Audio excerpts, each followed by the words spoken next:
আমন্ত্রণ ২১-এর রাতে আমাদের আজকের বিষয়ে তরুণরা কেন রাজনীতিতে আগ্রহী নয়।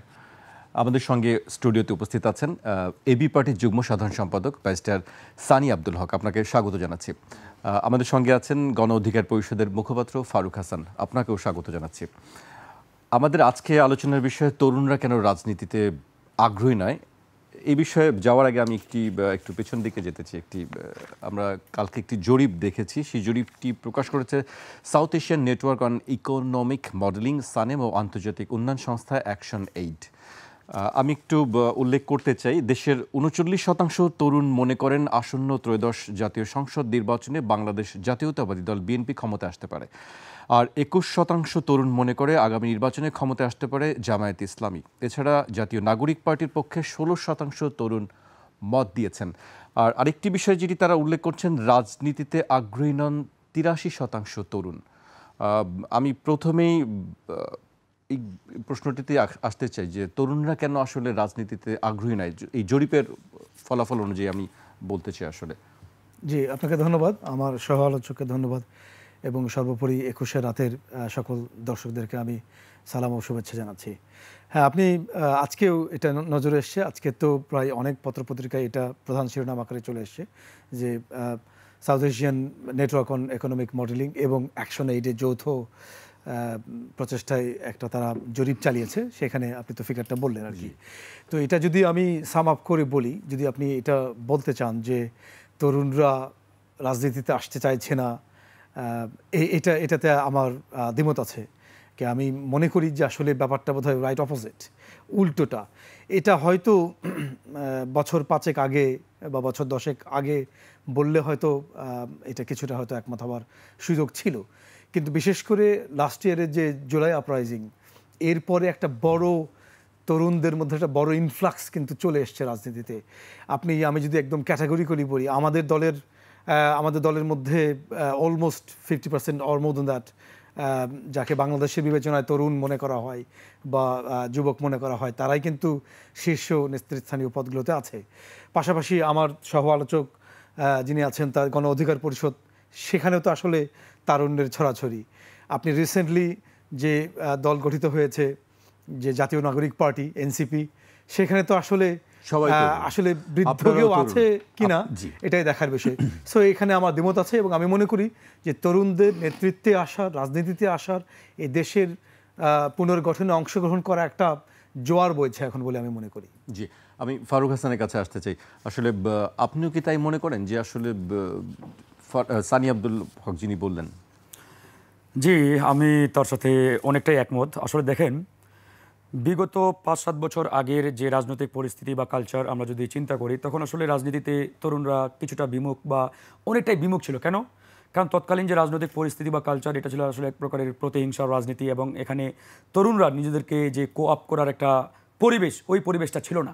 কারণ পুরাতন বন্দোবস্তের রাজনীতিতে গতানুগতিক যে রাজনৈতিক দলগুলো, কনভেনশনাল যে পলিটিক্যাল পার্টিগুলো, এই পলিটিক্যাল পার্টিগুলোকে তরুণদের আসার যে পাইপলাইন, এই পাইপলাইনটা এক প্রকারের বন্ধ করে দিয়েছিলেন। তো সেই জায়গা থেকে ২০১৮ সালে আমরা ঢাকা বিশ্ববিদ্যালয়ের মাটিতে ঐতিহাসিক কোটা সংস্কার আন্দোলন শুরু করি। সেই কোটা সংস্কার আন্দোলন থেকেই মূলত তরুণরা রাজনীতির প্রতি যে তাদের একটা আগ্রহ, তাদের একটা আকাঙ্ক্ষা, এটা প্রস্ফুটিত হয়, এবং ডে বাই ডে তারা কিন্তু রাজনীতির প্রতি প্রচণ্ড রকম ঝুঁকে পড়ি। আমরা দেখেছি বিগত ২০১৮ সালের আগেই ঢাকা বিশ্ববিদ্যালয়ে একমাত্র ছাত্র লীগ, অর্থাৎ ক্ষমতাসীন সংগঠনের বাহিরে কারো মুভমেন্ট বা কারো কথা বলা, কারো বাক স্বাধীনতা বা কারো ধরেন যে অধিকার আদায়ে মুভমেন্ট করা, এরকম কোনো পরিস্থিতি ছিল না।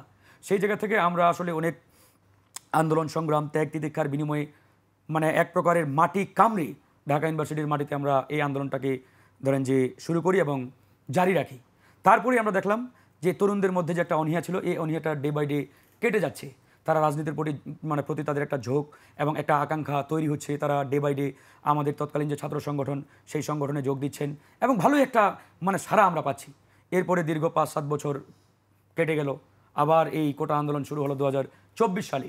এই আন্দোলন তো আপনারা দেখেছেন যে এই আন্দোলনটা আসলে কীভাবে তরুণদের হৃদয়ে একটা সারা জাগানিয়া বিপ্লবে এটাকে রূপান্তর তারা করেছে। তো সেই আন্দোলন থেকে আজকে আমরা প্রায় ১ বছর পার করেছি। এই বিপ্লব বা গণ অভ্যুত্থান যেটাই বলেন, এই ১ বছরে সারা বাংলাদেশের তরুণদের মধ্যে যে একটা ব্যাপক উদ্দীপনা নতুন রাজনীতি, নতুন আকাঙ্ক্ষা, নতুন বাংলাদেশ বিনির্মাণে, এটা আসলে বলা মানে বাহুল্য এবং এক প্রকারের মানে কি বলবো এটাকে, আমি মনে করি এই মুহূর্তে একটা তারুণ্যের উদ্দীপনা চলছে। এখন এই জায়গায় যে বিষয়টি আসলে আমাদের বলা দরকার, বিগত সময়ে কেন তরুণরা আসলে রাজনীতির প্রতি বিমুখ ছিল, এই কারণটা কিন্তু আমরা অনেকেই বলতে চাই না বা কোনো একটা কারণে বলার চেষ্টা করি না। বিগত সময়ে যারা এই বাংলাদেশকে শাসনের নামে শোষণ করেছে, যে কনভেনশনাল পলিটিক্যাল পার্টিগুলো এই বাংলাদেশকে নেতৃত্ব দিয়েছে, তারা আসলে মূলত ওই পুরাতন বন্দোবস্তের রাজনীতি জারি রাখতে চেয়েছিল। তারা জানে যে তরুণরা যদি রাজনীতির মাঠে আসে তাহলে তাদের যে আধিপত্য, তাদের যে একচ্ছত্র ক্ষমতা, এটা আর আসলে জারি থাকবে না। এজন্যই মূলত তরুণদের রাজনীতিতে আসার যে পাইপলাইন, এটা এক প্রকারের মানে তারা পরিকল্পিতভাবে বন্ধ করে দিয়েছিল। তো আমরা এই পাইপলাইনটা কেটে নতুন করে সেই মুখ আমরা চালু করে দিয়েছি বা খুলে দিয়েছি 2018 সালের কোটা আন্দোলনের মাধ্যমে। 2018 সালের কোটা আন্দোলন না হলে আমার ধারণা এটা 2024 সালের গণঅভ্যুত্থান বা বিপ্লব যেটাই বলেন না কেন, এটা হতো কিনা আসলে আমি সন্দিহান।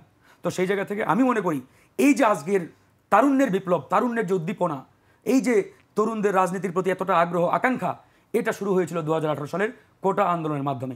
এটা অস্বীকার করার কোনো সুযোগ নেই। তো সেই জায়গা থেকে আজকে আমরা যে একটি রিপোর্ট গণমাধ্যমে দেখতে পাচ্ছি, সানেম যে রিপোর্টটি করেছে, এটা টোটালি ফ্যাব্রিকেটেড একটা রিপোর্ট। এই রিপোর্টের বাস্তব কোনো ভিত্তি নেই। আমি মনে করি কোনো পেইড এজেন্সি কর্তৃক এই রিপোর্টটি তারা মানে পাবলিশ করেছে এবং এই রিপোর্টে যে এলিমেন্টগুলো অ্যানালাইসিস করে তারা যে রিপোর্টটি থ্রো করেছে, ইটস নট প্রপার, মানে কি বলবো, অথেন্টিক। জি, তো সেই জায়গা থেকে আসলে মানে আমরা বলতে বাধ্য হচ্ছি। জি, আমি তাহলে মানে আপনারা নিজেদেরকে কোন অবস্থানে মনে করেন যে আসলে আপনাদের অবস্থান, যেটি আমরা দেখছি যে বিএনপিকে মনে করছেন যে 39%, জামায়াতকে বলছে 21%, এনসিপিকে বলছে 16%, তাহলে আপনাদের কি মনে করেন, আপনারা কি এর থেকে বেশি?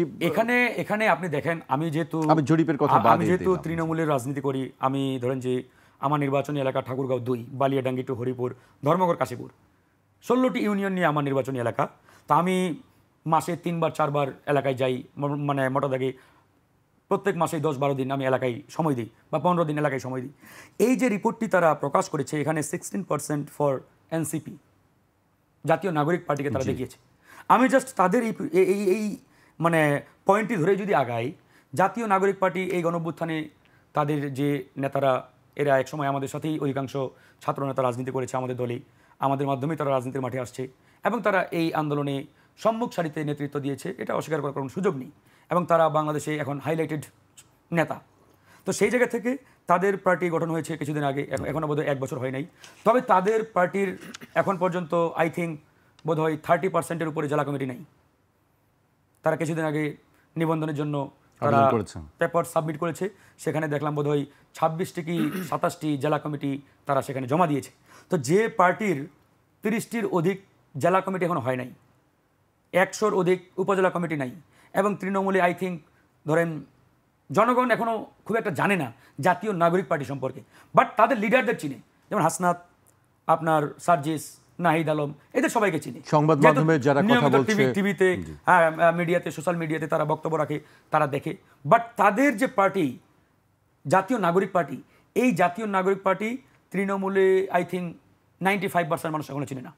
আমি একবার অনেস্টলি বলছি, আমার এলাকায়, অন্যান্য এলাকায় কীরকম অবস্থা আই ডোন্ট নো, বাট আমার এলাকাকে দিয়ে আমি যদি জাজমেন্টটা দিই, আমার এলাকার 95% মানুষ চিনে না যে জাতীয় নাগরিক পার্টি বলে একটা পার্টি আছে। মাত্র 5% মানুষ তাদেরকে চিনে, মানে যারা রাজনীতি সম্পর্কে ওয়াকিবহাল, যারা রাজনীতি সচেতন, রাজনীতি নিয়ে ঘাটাঘাটি করে, তারা চিনে। বাট অধিকাংশ মানুষ জানে না, চিনে না। ইভেন তারা বিএনপি করে, জামাত করে বা অন্য দল করে, বাট তারাও ওভাবে জাতীয় নাগরিক পার্টি সম্পর্কে ওয়াকিবহাল না, বাট তাদের লিডারদের চিনে। তো এখন এই যে রিপোর্টটি তারা করেছে, 16% ভোট তারা পাবে, তারা কোন আলোকে, কিসের আলোকে এই রিপোর্টটি আসলে মানে তারা আপনার রেডি করেছে, আই ডোন্ট নো। তো এই জায়গায় আমি মনে করি তাদের আরও বিচার বিশ্লেষণ করে একবারে রুট লেভেলে গিয়ে তাদের তথ্য নেওয়া দরকার ছিল। তারা রুট লেভেলে গিয়ে তথ্য নিয়েছে কিনা আই ডোন্ট নো। আমার যেটা ধারণা, তারা ঢাকার 5 স্টার হোটেল কিংবা কোনো এসি রুমে বসে ওই মিডিয়া অনলাইন থেকে তথ্য নিয়ে এই রিপোর্টটি করেছে, এটা আমার মনে হচ্ছে।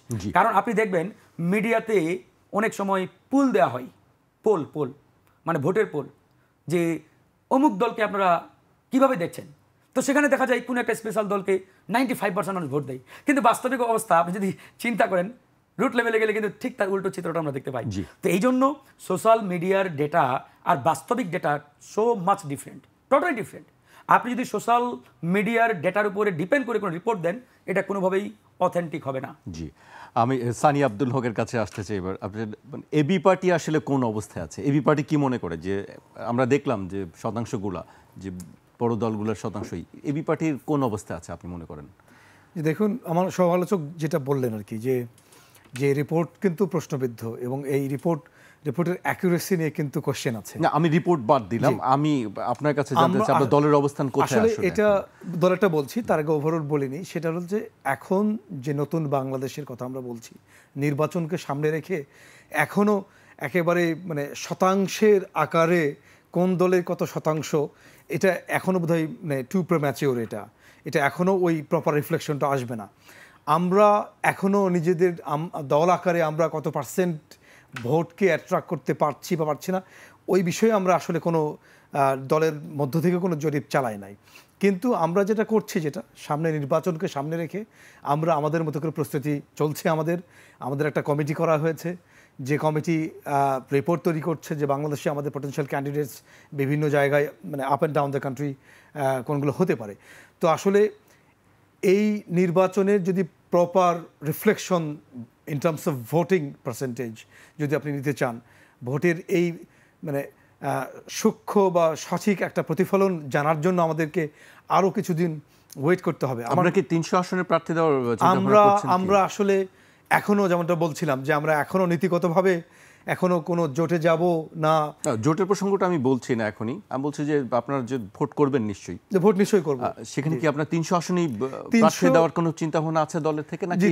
300 আসন তো বাংলাদেশের সংসদীয় ব্যবস্থা 300 আসন এখনো পর্যন্ত বিরাজমান আছে। এইটাকে সর্বোচ্চ রকম কন্টেস্ট করার জন্য আমরা আমাদের দলের প্রার্থী বাছাই করছি। তো এখনো পর্যন্ত যদি আপনি জানতে চান তাহলে হ্যাঁ, আমরা 300 এই সংখ্যাটাকে সামনে নিয়েই আমরা এগোচ্ছি এবং এটার প্রস্তুতি গ্রহণ করছি। জি, আরেকটি কথা, দুজনেই একই কথা বলছেন এবং এটি নিয়ে শুধু দুজন না, আমরা অনেকের সঙ্গে কথা বলেছি, তারাও বলছেন যে এই যে জরিপটি প্রকাশ করা হচ্ছে সেই জরিপের পেছনে কোনো না কোনো উদ্দেশ্য থাকতে পারে। আপনার কাছে জানতে চাইব এই কারা আসলে কোন উদ্দেশ্যে এই জরিপটি এই মুহূর্তে এখন ছাড়া হয়েছে? এটা তো আসলে বলা মুশকিল। লাভটা কার? এই জরিপ করে আসলে লাভটা কার হচ্ছে? লাভ লোকসান আসলে তো বোঝা মুশকিল। দেখুন, উনি বললেন যে এটা এনসিপিকে তো মানে একটা খুব কম পার্সেন্টেজে মানুষ চিনে, কিন্তু এটা 16% হয়ে গেল। এইটা ওনার মতো করে উনি অবজারভেশন দিয়েছেন। কিন্তু আমি তো মনে করি একটা সময় পার হয়ে যাওয়ার পরে এই সংখ্যাটা যে এখন মনে হচ্ছে যে এনসিপিকে 16% অত চিনে না, আমি তো মনে করি এটা নির্বাচনের আগে তফসিল ঘোষণার সময় এই পার্সেন্টেজটা বোধহয় এই গ্রুপটার আরও বেড়ে যাবে বলে আমি মনে করি সারা বাংলাদেশে। তো এই জন্য কাকে খুশি করার জন্য বা কাকে লাভবান করার জন্য এটা করা, আমি জেনারেলি অ্যাজ এ পার্সন, আমি পার্সোনালি আমি কনস্পিরেসি থিওরি আসলে জেনারেলি আমি বিলিভ করি না। আমি ওই টাইপের লোক না আর কি। আমি সাধারণত মানে স্ট্রেট ফরওয়ার্ড দেখতে পছন্দ করি। Generally I don't smell it at all the time. But এটা হতে পারে, এটা তো অসম্ভব নয়। আমাদের দেশের রাজনৈতিক সংস্কৃতিতে অতীতে এগুলো হয়েছে যে নিজেদের মতো করে কোনো একটা কিছু কলিউড করা বা কোনো একটা দিকে ধাবিত করার জন্য রিপোর্ট তৈরি করা, পয়সা খরচ করেও করা, এগুলোর অতীতে তো আমাদের অভিজ্ঞতা আছে, হতে পারে। বাট এই মুহূর্তে আমাদের কাছে যেহেতু অকাট্য কোনো তথ্য প্রমাণ নেই, তো এটা বলা মুশকিল। বাট এটা সম্ভাবনাকে উড়িয়ে দিচ্ছি না। জি, ফারুক, আপনার কাছেও একই বিষয় যে আসলে কার সুবিধার জন্য এই ধরনের জরিপ করা হয়? এটা তো ইতিমধ্যেই পরিষ্কার। যেমন তিনি বললেন যে এটা আফটার তফসিল ঘোষণার আগের মুহূর্তে বা পরে এই যে পার্সেন্টেজ এটা ডাবল হয়ে যেতে পারে। ইটস ট্রু, হতেও পারে আবার নাও হতে পারে। এখন কথা হচ্ছে এই যে রিপোর্ট সানেম যেটা ইতিমধ্যে পাবলিশ করেছে, এটা কিন্তু অ্যাজামশন বা হাইপোথেসিস না, it's a report.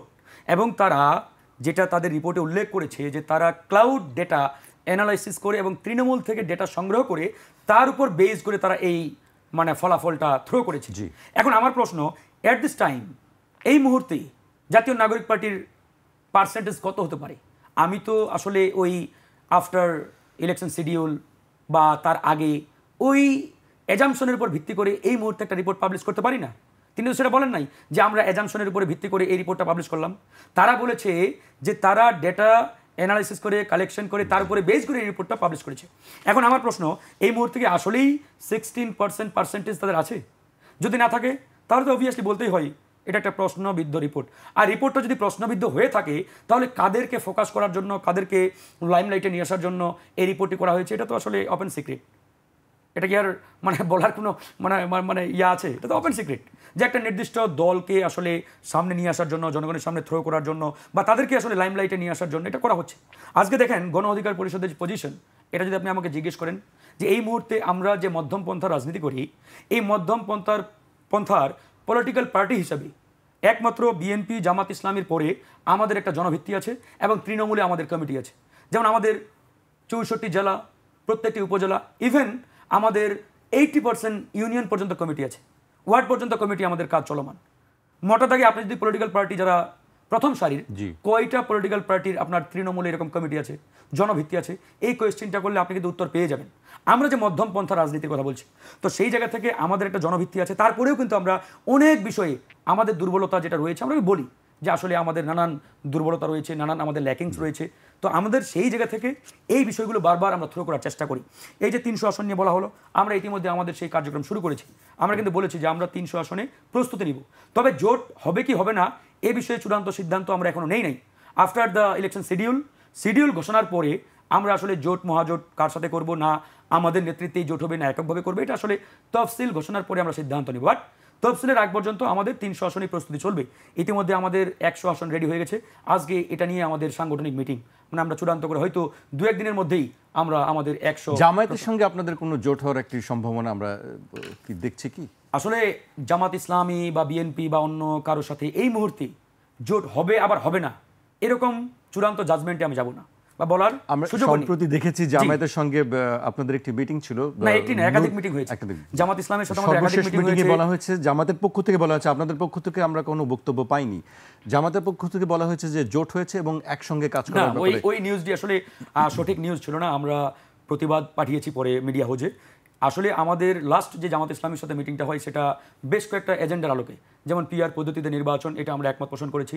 Jamaat Islami গণ অধিকার পরিষদ পিআর সিস্টেমে একমত। সংস্কার, বিচার, তারপরে ইলেকশন, এ বিষয়ে আমরা একমত। তারপরে আপনার নির্বাচনী পরিবেশ নিশ্চিত করতে হবে নির্বাচনের আগে, এ বিষয়ে একমত। এরকম ধারাবাহিক কয়েকটা এজেন্ডা নিয়ে আমরা ওই বৈঠকটি করেছিলাম। সেই বৈঠকে আমরা এই বিষয়গুলোতে একমত পোষণ করেছি, সেটা নিয়ে মিটিং হয়েছে। এখন মিডিয়া আসলে নানাভাবে নানা কায়দায় তাদের মতো করে হেডিং দিয়ে শিরোনাম করে এটা আসলে আমরা পরে বলেছি। এর আগেও আপনি জানেন যে বিএনপির সাথেও আমাদের একাধিক মিটিং হয়েছে, আমাদের নাগরিক পার্টির সাথেও মিটিং হয়েছে, এবি পার্টির সাথেও মিটিং হয়েছে এবং চলমান। আমাদের যে রাজনৈতিক যে আপনার থিম বা আপনি কী বলে ওটাকে যে মোটো বলতে পারেন, যে আমরা কারোর সাথে বৈরিতা নই, সকলের সাথে বন্ধুত্বপূর্ণ সম্পর্ক বজায় রেখে আমরা আমাদের পলিটিক্যাল যে অ্যাক্টিভিটিস বা কার্যক্রম সেটা আমরা চলমান রাখি। কোনো দলের সাথে আমরা আসলে বৈরিতাপূর্ণ সম্পর্ক তৈরি করতে চাই না। সেই জায়গা থেকে বিএনপির সাথেও আমাদের ভালো সম্পর্ক আছে, জামাতের সাথে আছে, এবি পার্টির সাথে আছে, জাতীয় নাগরিক পার্টির সাথেও আছে। সো জোট কবে হবে, কার সাথে হবে, কিভাবে হবে, এটা আসলে তফসিল ঘোষণার পরেই আমরা সিদ্ধান্ত নেব। বাট এখনই কারোর সাথে একবারে আমরা জোটবদ্ধ হয়ে গেলাম বা কারোর সাথে শত্রুতা তৈরি করলাম, নো, এরকম কোনো পরিস্থিতিতে আমরা যাব না। জি, এখন পর্যন্ত আমাদের 300 আসনের প্রস্তুতি আমরা চলমান। আমাদের কাছে এই পর্যন্ত আসলে পরিষ্কার করলেন আপনি আসলে যে আসলে এই মুহূর্তে কোনো জোটের কোনো আলোচনা নেই আপনাদের মধ্যে। আমি সানি আব্দুল হকের কাছে আবার আসতে চাচ্ছি। ওই জরিপের একটি বিষয় হচ্ছে ধর্ম নিয়ে একটি জায়গা আছে, সেখানে প্রতিবেদনে বলা হচ্ছে দেশের প্রায় 52% তরুণ মনে করেন ধর্মভিত্তিক রাজনীতি দেশের জন্য উপকারী নয়। এর মধ্যে 39% তরুণ মনে করে ধর্মীয় রাজনীতির কারণে তারা উদ্বিগ্ন। আপনি রাজনীতির ক্ষেত্রে ধর্মকে কিভাবে দেখতে চান? দেখুন, এটা খুবই কিন্তু স্পর্শকাতর একটা বিষয় আলোচনার ক্ষেত্রেও। আসলে মানে একটা হাই ডিগ্রি অফ সেন্সিটিভিটি আছে আর কি, বিকজ এই জনপদের অধিকাংশ মানুষই কিন্তু ধর্মের প্রতি অত্যন্ত দুর্বল, অনুরাগী। পালনের জায়গায় হয়তো হেরফের থাকতে পারে, গাফিলতি থাকতে পারে, কিন্তু লালন করার যে জায়গা, অন্তর দিয়ে লালন করা, এই লালনের জায়গায় কিন্তু আমি তো মনে করি প্রায় 100% মানুষ লালন করে ধর্মের অনুভূতিটাকে, কিন্তু পালনের জায়গায় হয়তো গাফিলতি আছে। তো এই বিবেচনায় এই জনগোষ্ঠীতে তো আসলে ধর্মভিত্তিক বা ধর্মীয় রাজনৈতিক দলের তো একটা প্রভাব তো আছেই। কিন্তু আমাদের কথা যদি বলি, আমরা বোধ করেছি যে আসলে বাংলাদেশে মোটা দাগে দুটো আলাদা ধারার রাজনৈতিক দলগুলো এই রাষ্ট্রের জন্ম থেকে চলে এসছে, কিংবা তার আগে থেকেও ছিল। একটা ধারা বা সুনির্দিষ্ট একটা দুটো দল, তারা মুক্তিযুদ্ধকে একচ্ছত্রভাবে তাদের সম্পদ আকারে হাজির করেছে জাতির সামনে, করে পুরো মালিকানাতা দাবি করে সবাইকে ডিসকার্ড করেছে।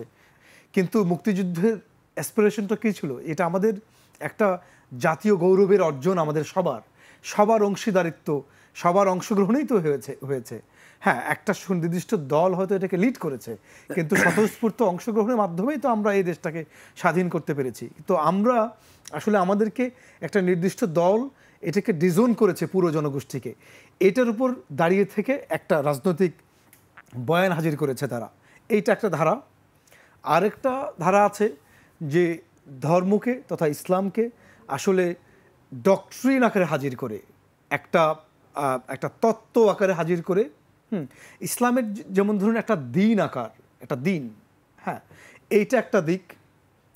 আরেকটা হচ্ছে যে ইসলামকে যখন একটা পলিটিক্যাল ইসলামের জায়গায় নিয়ে আসেন, পলিটিক্যাল স্পেয়ারে নিয়ে আসেন, তখন কিন্তু ইসলামের ওই পলিটিক্যাল অংশটুকুতে ওটা আসলে তখন ডক্ট্রিনাইজড হয়ে যায়, একটা তত্ত্ব আকারে হাজির হয় তখন। তো এটাও একটা, আমি এটার কোয়ালিটেটিভ অ্যাসেস করছি না, ভালো কিংবা মন্দ, তারা তো এটাকে ভালো মনে করে, এই জন্য এরকম একটা ধারা নিয়েছে। তো এই দুটো ধারাকে আমাদের উপলব্ধি হচ্ছে যে আমরা মুক্তিযুদ্ধকে এবং ধর্ম তথা ইসলামকে আমরা এই দুটোকে বিতর্কের ঊর্ধ্বে রাখতে চাই। আমরা ইসলামই শুধু নয়, অন্য যে কোনো ধর্মেরও যেগুলো ভালো মূল্যবোধের জায়গা আছে, এগুলোকে আমরা আমাদের অনুপ্রেরণার উৎস বলে মনে করি। এই জন্য মূল্যবোধের জায়গাগুলোকে আমরা নিতে চাই। দেখুন, আমাদেরকে প্রায়শ বলা হয় যে আপনারা তো ধর্মভিত্তিক রাজনৈতিক দল নন, তাহলে আপনাদের কি আসলে কোনো আদর্শ নেই? এটা আসলে বলা খুব জরুরি যে আমাদের আদর্শ থাকবে না কেন, আদর্শ আছে, কিন্তু আমাদের মতাদর্শ নেই। এখন আদর্শ আর এই মতাদর্শ হচ্ছে যে যখন আমার তো প্রিন্সিপাল আছে, আমি বললাম যে এই যে রিলিজিয়াস ভ্যালুসগুলোকে আমরা আপহোল্ড করি, আমরা ধর্মীয় মূল্যবোধগুলো অনুভূতিকে আমরা লালন করি এবং এটাকে আমরা শ্রদ্ধাভরে পালন করার চেষ্টা করি। এটা আমাদের গাইডিং প্রিন্সিপাল হতে পারে, এটা আমাদের প্রিন্সিপালের জায়গা, যেটাকে আমরা আদর্শ বলছি। তো যখন আমাদেরকে বলা হয় আপনাদের তো আদর্শ নেই, এটা ভুল বলে তারা। আসলে আমাদের তো আদর্শ আছে এবং ইন্সপায়ার্ড বাই এই যে রিলিজিয়াস যে ভ্যালুসগুলো, ওইগুলো দ্বারাই। আরেকটা হচ্ছে আমাদের আসলে মতাদর্শ নেই। কীরকম? এই যে অনেক আছে, যেমন মার্কসিজম, সোশ্যালিজম, তারপরে এই টাইপের যখন একটা ডক্ট্রিনকে তত্ত্ব আকারে কোনো একটা ধর্মের অনুষঙ্গকে যখন তত্ত্ব আকারে পলিটিক্যাল স্ফেয়ারে আনেন, তখন ওর মতাদর্শিক আসলে একটা ধারণা চলে আসে। এই জন্য আমাদের আদর্শ আছে, আমাদের মতাদর্শ নেই। তো আমরা মুক্তিযুদ্ধকে এবং ধর্মীয় বোধকে আমরা এই দুটোকেই বিতর্কের ঊর্ধ্বে রেখে বাংলাদেশকে একটা কল্যাণ রাষ্ট্র করতে চাই।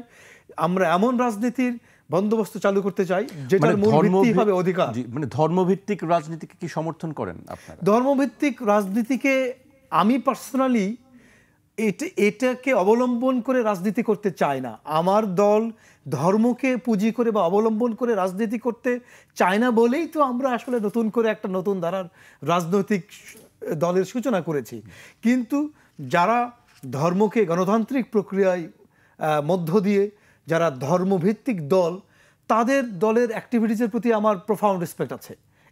এটা তো না হওয়ার সুযোগ নেই। আপনি যদি গণতান্ত্রিক প্রক্রিয়ায় বিশ্বাসী হন, আপনি যদি বহু দল বহুমত, আপনি যদি এটা বিশ্বাস হন, অবশ্যই তাদের প্রতি আমার প্রফাউন্ড রেসপেক্ট আছে। এবং এটা তো অস্বীকার করার উপায় নেই।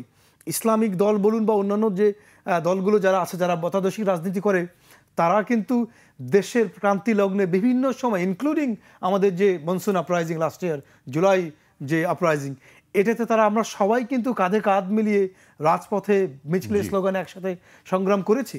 তো এই জায়গাটাতে আসলে আমাদের সবার প্রতি একটা শ্রদ্ধার জায়গা থাকা উচিত। যে প্রত্যেকটা দলের নিজস্ব রাজনৈতিক ভাবনা আছে, চিন্তা আছে, দর্শন আছে, তো তারা তাদের মতো করে রাজনীতি করবে এবং তাদের প্রত্যেকের প্রতি আমাদের শ্রদ্ধা আছে। কিন্তু আমাদের নিজস্ব একটা ভাবনা আছে, যেটা কিনা কোনো একটা মত বা তত্ত্বের উপরে দাঁড়িয়ে নয়, এটা পিওরলি মানুষের রাইট বেসড একটা পলিটিক্যাল ধারা আমরা চালু করতে চাই। সানি আব্দুল হক, আপনাকে ধন্যবাদ, আপনি অনেক চমৎকার করে ব্যাখ্যা করলেন। আমি এই একই বিষয়ে ফারুক হাসানের কাছে আমি জানতে চাই, কিন্তু তার আগে আমাকে একটা বিরতিতে যেতে হবে। দর্শক, একটি বিরতি নিচ্ছি, বিরতির পর আবারও ফিরবে 21 রাতে, আমাদের সঙ্গেই থাকুন।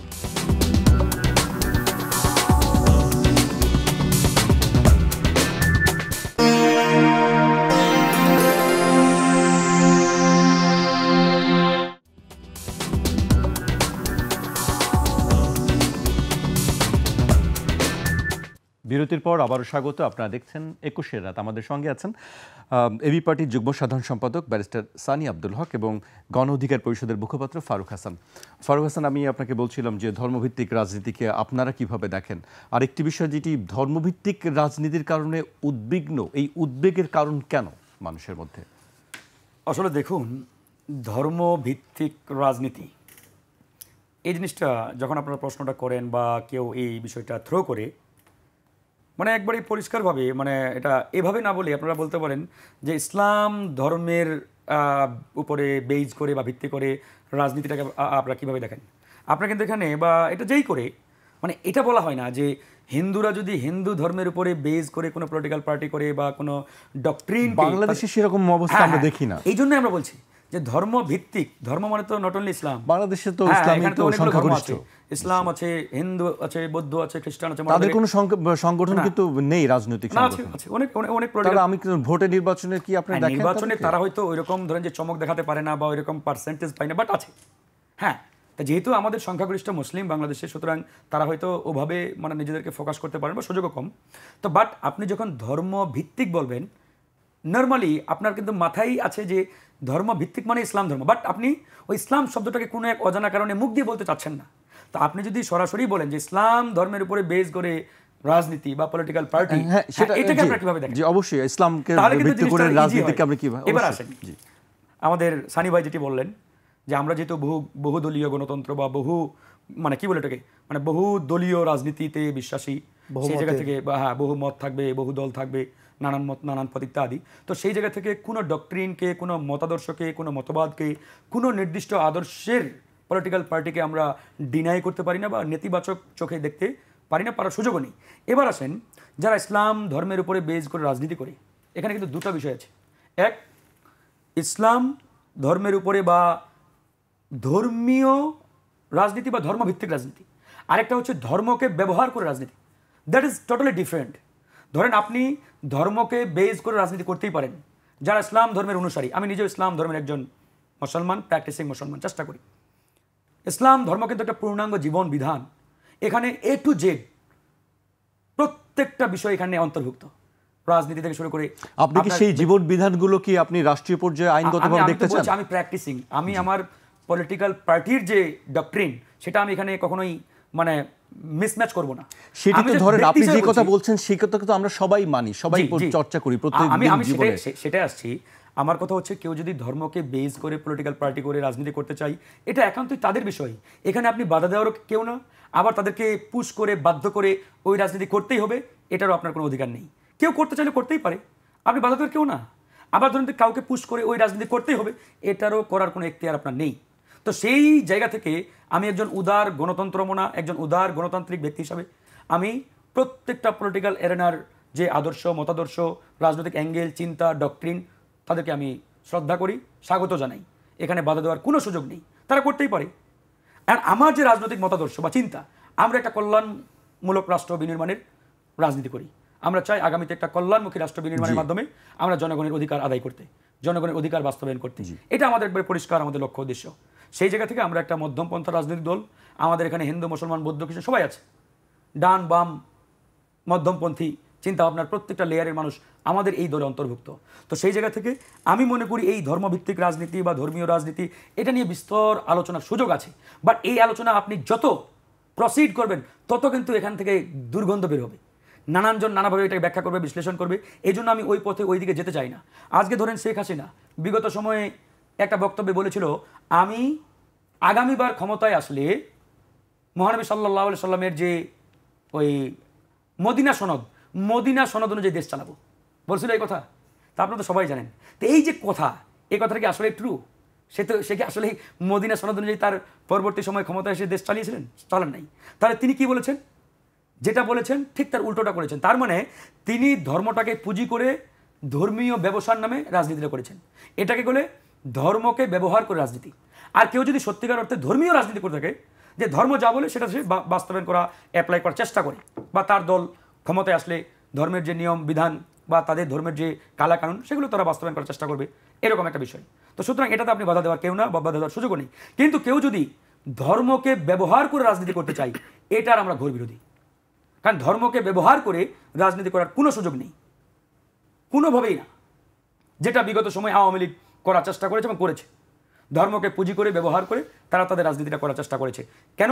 কারণ বাংলাদেশে যেহেতু 95% মুসলিম। আওয়ামী লীগ তো এখন নেই, আওয়ামী লীগের বাদে এখন কি কেউই যদি চেষ্টা করে আমরা বিরোধিতা করব। কেউ যদি ধর্মকে ব্যবহার করে রাজনীতি করার চেষ্টা করে আমরা অবশ্যই মানে তার বিরোধিতা করব, অফকোর্স। আর কেউ যদি ধর্মের উপরে বেস করে পলিটিক্যাল পার্টি গঠন করে তাদের নির্দিষ্ট এজেন্ডা বাস্তবায়ন করতে চাই, এটা তো আমাদের কোনো আপত্তি নেই। আরেকটি প্রশ্ন ছিল যে এখানে সেই জরিপের দিকে আমি যাই, যেখানে 52% তরুণ মনে করছেন দেশের জন্য উপকার না এবং 39% উদ্বিগ্ন। উদ্বেগের কারণটা কি? ধর্ম নিয়ে আসলে উদ্বেগের কারণ কি? অনেকে মনে করেন যে অমুক দল ক্ষমতায় আসলে স্বাধীনতা থাকবে না, নারীর স্বাধীনতা থাকবে না, এই জায়গাগুলোতে কি কারণ? প্রথমত এই যে রিপোর্ট, এই রিপোর্ট একটি ফ্যাব্রিকেটেড রিপোর্ট। এটা ইতিমধ্যে সবাই মানে আমার সাথে একমত পোষণ করবেন বা অধিকাংশ মানুষই একমত পোষণ করবেন যে রিপোর্টের কোনো বাস্তবিক ভিত্তি নেই, যে রিপোর্ট আপনার ফলস ইনফরমেশনের উপরে বেস করে তৈরি করা হয়েছে। তো এইরকম রিপোর্টকে নিয়ে আমি আসলে আমার জায়গা থেকে কোনো অ্যানালাইসিস বা বক্তব্য ব্যাখ্যা আমি দিতে পারি না, দেওয়ার সুযোগও নেই। কারণ ওই রিপোর্টই তো ফলস। যে রিপোর্ট ফলস, মিথ্যা, ফ্যাব্রিকেটেড, ওই রিপোর্টের উপরে বেস করে আমি কেন কথা বলবো?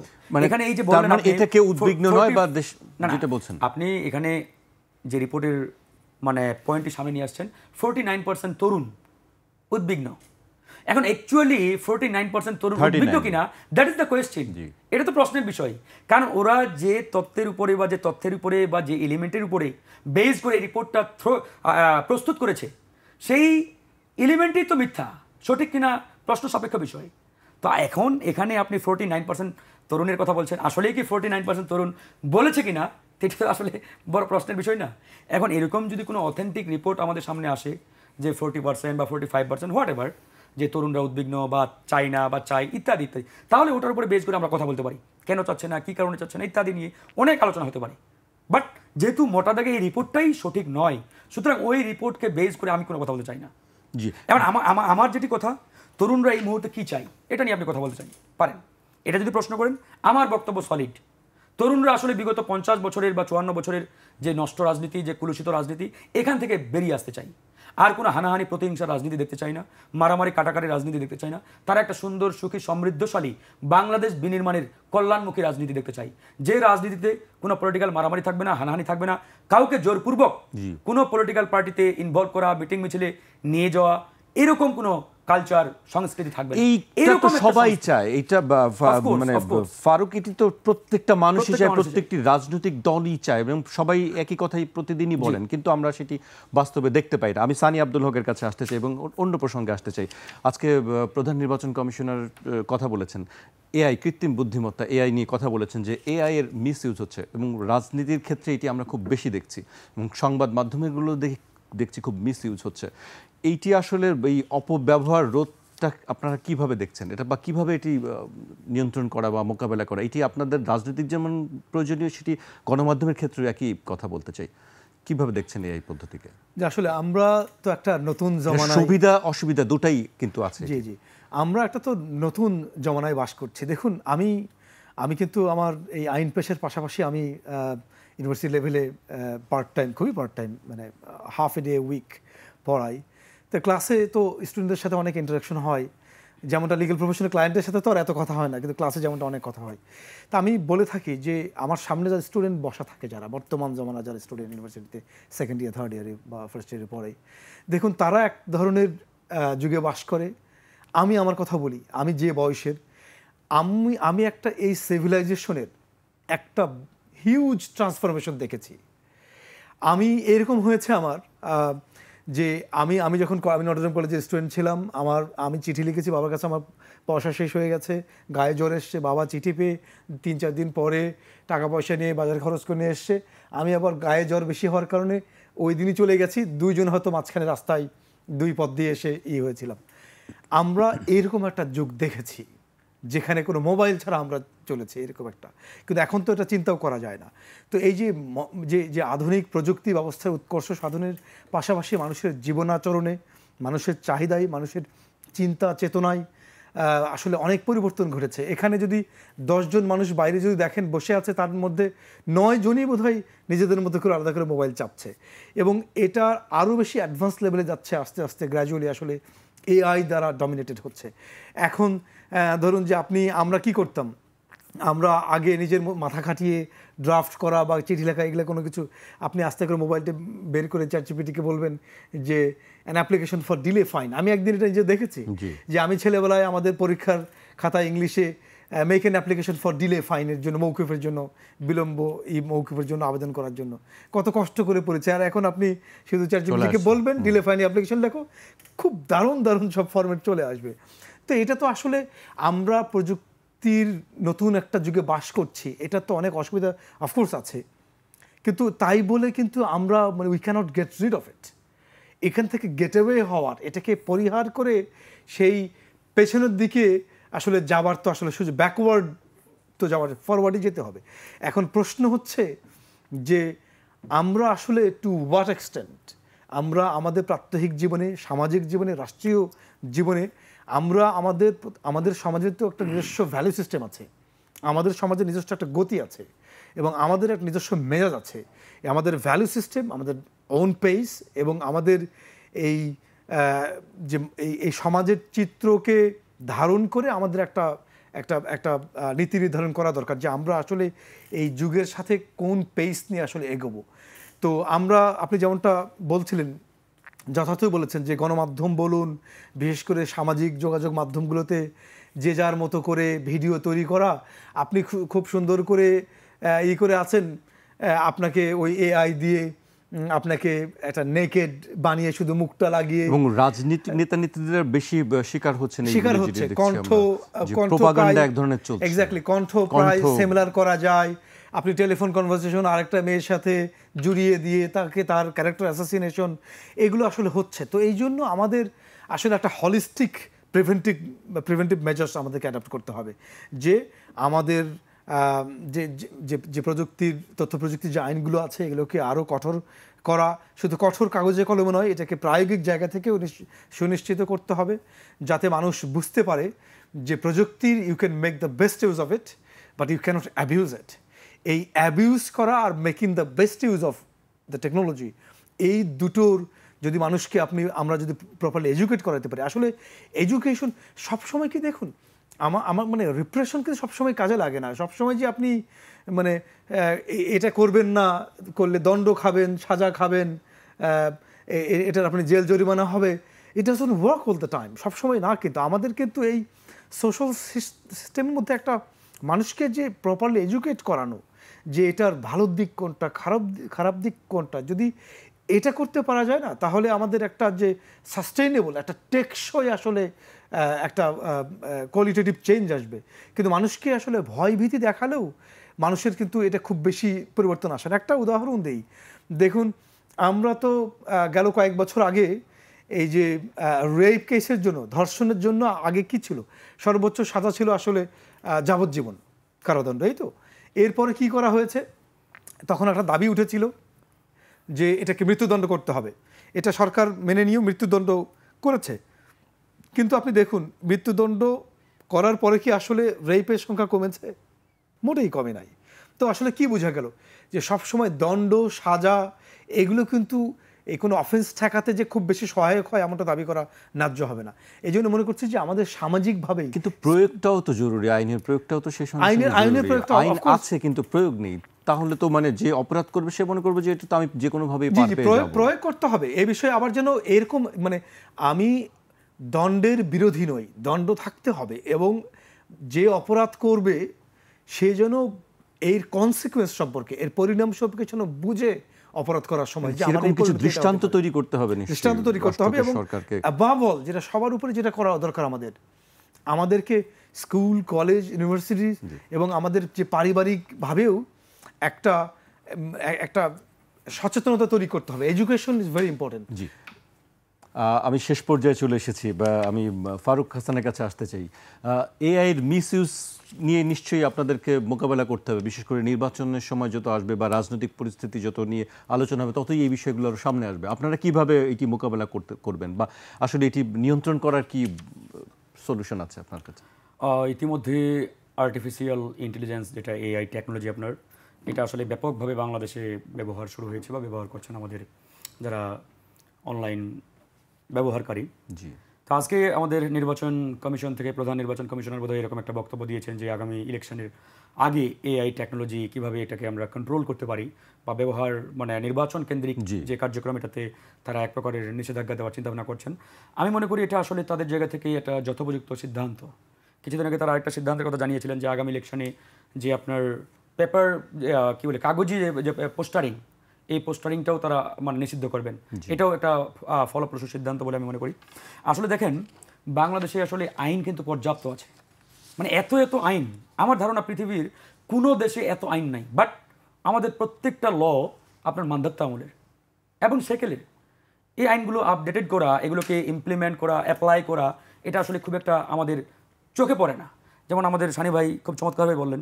আমি যদি বলি আমাদের মোটা দাগে যে আইনগুলো রয়েছে বাংলাদেশের সিপিসি, সিআরপিসি, ইভিডিয়েন্স লিমিটেশন অ্যাক্ট ইত্যাদি ইত্যাদি, এগুলো সেই ব্রিটিশ আমল থেকে চলে আসছে এবং তাদের থেকে ধার করা। যাদের উপরে বেস করে ব্রিটিশরা এই আইনগুলো প্রণয়ন করেছিল 200 বছর পেরিয়ে গেছে প্রায়।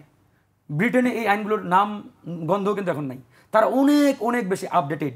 বাট আমরা কিন্তু এখনো 200 বছর আগে পড়ে আছি, যুগোপযোগী হয়নি আর কি, না কোনোভাবেই না, ঔপনিবেশিক রয়ে গেছে। আপনি চিন্তা করেন এরকম ধরেন যে ফ্যাব্রিকেটেড নিউজ, গুজব, সোশ্যাল মিডিয়াকে ব্যবহার করে নানামুখী যে তৎপরতা প্রত্যেকটা দেশেই আছে, ইভেন আমেরিকা, ইউরোপ, বাট তাদের যে কন্ট্রোলিং সিস্টেম এটা অনেক বেশি হাই, মানে আপনার রিচ, এবং তারা এগুলো খুব ভালোভাবে তদারকি করতে পারে, এগুলোকে কন্ট্রোল করতে পারে এবং এগুলোকে অনেক টাইম তারা কিন্তু মানে তাদের নিয়ন্ত্রণে নিয়ে আসতে পারে। বাট এই জায়গায় বাংলাদেশে দেখেন আমাদের একটা রেগুলেটরি কমিশন আছে, তারা কতটা অ্যাক্টিভ, এটা কিন্তু একটা বড় প্রশ্ন সাপেক্ষ বিষয়। আমরা এর আগেও বলেছিলাম যে রেপ কেসের কথা বলা হলো, এই রেপ কেস বা রেপের যে ঘটনাগুলো সোশ্যাল মিডিয়ায় এমনভাবে আসছে আমরা কিন্তু নিয়ন্ত্রণ করতে পারি নাই, এবং মানে অনেকেই রেপ করে আবার সোশ্যাল মিডিয়ায় ছেড়ে দিয়ে মানে উম্মাদের মতো উৎফুল্ল আনন্দ উল্লাস করেছে। বাট আমরা কি কন্ট্রোল করতে পেরেছি? পারি নাই। ওই ঘটনা দেখে আরও 2-4 জন করেছে।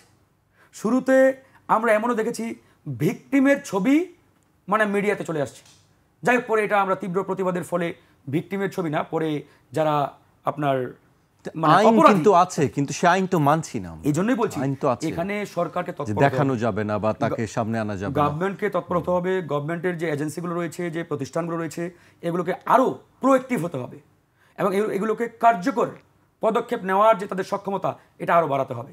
আপনি আপনার যে সিস্টেম, যে ইনস্টলিং পাওয়ার, এটা সেকেলে রাখবেন, মান্ধাত্তার আমলের ওই ইনস্টলিং সিস্টেম আপনি ব্যবহার করে এ ধরনের ঘটনাগুলোকে নিয়ন্ত্রণ করতে চাইবেন, এটা তো হবে না। আপনাকে আপডেটেড হতে হবে ভাই। আপনি এখন 2025 সালে বসবাস করছেন, আপনার সিস্টেম যদি 2010 সালের হয় হবে না তো সেই জায়গা থেকে সরকারকেই তৎপর হতে হবে। সরকারের যে এজেন্সিগুলো রয়েছে, প্রতিষ্ঠানগুলো রয়েছে, এগুলোকে আরও বেশি আপডেটেড হতে হবে এবং তৎপর হতে হবে, যাতে তারা এই ধরনের ঘটনাগুলো আপনার মানে কন্ট্রোল করতে পারে, নিয়ন্ত্রণ করতে পারে। আপনি কিন্তু এআই টেকনোলজি একবারে রাব আউট করে দিতে পারবেন না, মুছে ফেলতে পারবেন না, বাদ দিতে পারবেন না, কারণ এটা আমাদের একটা অবিচ্ছেদ্য অংশ। যুগ এগিয়ে চলেছে, এগিয়ে যাচ্ছে, বিশ্ব এগিয়ে যাচ্ছে। এখানে আমরা যদি এখন বলি না বাংলাদেশে এআই টেকনোলজি আমরা নিষিদ্ধ করবো, এটাকে আর এখানে মানে ইউজ করবো না, তাহলে তো হবে না, তাহলে তো আমরা ওই আদিম যুগে আবার ফিরে যাব। আমাদেরকে এটা অবশ্যই লাগবে, বাট যাতে এটার মিস ইউজ না হয়, যেটা আমাদের সানি ভাই বলছে, মিস ইউজড আমাদের ঠেকাতে হবে, আটকাতে হবে।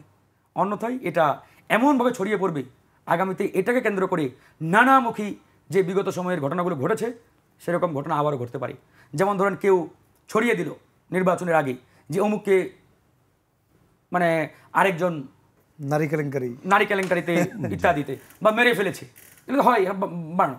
ওটাকে কেন্দ্র করে আমাদের বাংলাদেশের মোর দেন 70-80% ভোটার তারা কিন্তু আসলে সোশ্যাল মিডিয়া ব্যবহারে খুব একটা ওয়াকিবহাল না, অনজ্ঞ বলা যায়। মোবাইল সবার হাতে হাতে, বাট তারা জানে না কোনটা সত্য কোনটা মিথ্যা। তো হঠাৎ করে এরকম একটা ভিডিও দেখলে যারা সাধারণ গ্রামের সাধারণ মানুষ তারা কিন্তু এটাকে বিলিভ করে ফেলবে, বিশ্বাস করে ফেলবে, এবং এটাকে বিশ্বাস করে কোনো একটা অঘটন দেখা গেল ঘটিয়ে ফেললো। তো এটা আসলে একবার একটা ডেঞ্জারাস একটা সিচুয়েশন কিন্তু ঘটাই দিতে পারে আগামীতে। তো সুতরাং এটাকে অবশ্যই নিয়ন্ত্রণ করাটা জরুরি। এ পর্যায়ে আসলে আমাকে সময় স্বল্পতার কারণে শেষ করতে হচ্ছে আজকে। আপনাদেরকে অনেক ধন্যবাদ আমাদেরকে সময় দেওয়ার জন্য। দর্শক, আজ এখানেই শেষ করছি, কাল আবার দেখা হবে রাত 12টায়। আপনারা সবাই সুস্থ থাকুন, নিরাপদে থাকুন, আর 21-এর সঙ্গেই থাকুন।